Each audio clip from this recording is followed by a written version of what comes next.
ঈদের সিনেমা মানেই বড় তারকা, বড় বাজেট, বড় প্রতিযোগিতা। কিন্তু এবার যেন সব হিসেব উল্টে দিয়ে একাই এগিয়ে গেছে বনলতা এক্সপ্রেস।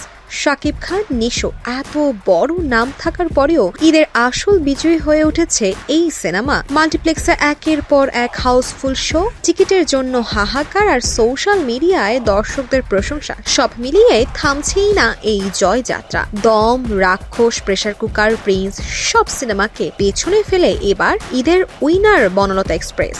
কিন্তু কি আছে এই সিনেমায় যা একে অন্যদের থেকে আলাদা করে দিল?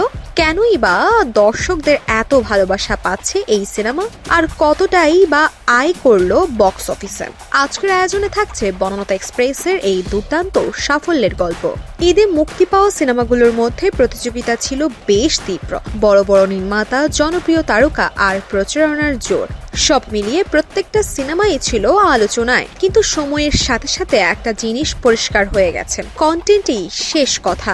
আর সেই জায়গাতেই সবার থেকে আলাদা হয়ে উঠেছে বনলতা এক্সপ্রেস। মাল্টিপ্লেক্সে এরই মধ্যে 7 কোটির বেশি আয় করে ফেলেছে সিনেমাটি। সময়ের সাথে বেড়েছে শো, বেড়েছে দর্শকদের আগ্রহ, এমনকি অনেকে টিকিট না পেয়ে ফিরে যাচ্ছেন সিনেমা হলে এসে।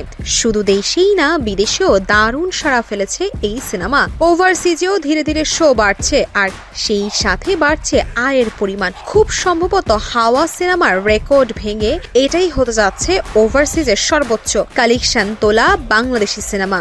বনলতা এক্সপ্রেস সিনেমার সবচেয়ে বড় শক্তি তার গল্প, যা নির্মিত হয়েছে হুমায়ুন আহমেদের কিছুক্ষণ অবলম্বনে, যেখানে একটি ট্রেন যাত্রায় গল্পের শুরু থেকে শেষ পর্যন্ত। আর সেই ট্রেনের ভেতরেই যেন গড়ে উঠেছে জীবনের এক বিশাল ক্যানভাস। বিভিন্ন চরিত্র, বিভিন্ন গল্প, হাসি, কান্না, আনন্দ, বেদনা সব মিলিয়ে যেন বাংলাদেশেরই এক ছোট্ট প্রতিচ্ছবি। দর্শক নিজেদের জীবনের অনেক অংশই খুঁজে পাচ্ছেন এই গল্পের ভেতরে। অভিনয়ের জায়গাটাও ছিল অসাধারণ। মোশাররফ করিম যেন নিজের সেরাটা দিয়েছে। অনেকের মতে তার ক্যারিয়ারের অন্যতম সেরা কাজ এটি। শ্যামল মাওলা আর শরীফুল রাজ পুরো সময়টাই মুগ্ধতা ছড়িয়েছেন। সাবিলা নূরকে লেগেছে একদম স্বতন্ত্র আর স্বাভাবিক। চঞ্চল চৌধুরী, মম, বাঁধন, ইন্তেখাব, দিনার সবাই নিজের জায়গা থেকে গল্পটাকে আরো শক্ত করেছেন। নির্মাতা তানিম নূর এই সিনেমায় যেভাবে গল্পগুলোকে বুনেছেন সেটা আলাদা করে নজর কাড়ে। একের পর এক চরিত্র, তাদের জীবন, তাদের অনুভূতি সব কিছুকে এক সুতোয় গেঁথেছেন তিনি। সাথে আছে গান, স্মৃতি, সংস্কৃতি আর পরিচিত কিছু রেফারেন্স, যেগুলো দর্শকদের সাথে একটা আবেগী সংযোগ তৈরি করে।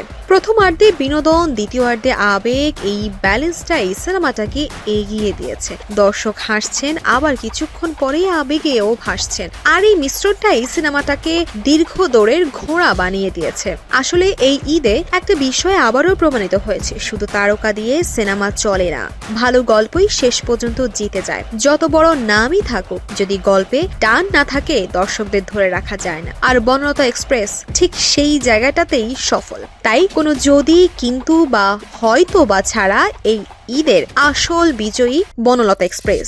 আর এই সাফল্য শুধু একটি সিনেমা না, এটা ভালো কন্টেন্টের জয়। হয়তো এই ধারণাটাই বদলে দেবে আমাদের সিনেমার ভবিষ্যৎ, যেখানে সবচেয়ে বড় তারকা হবে গল্পটাই।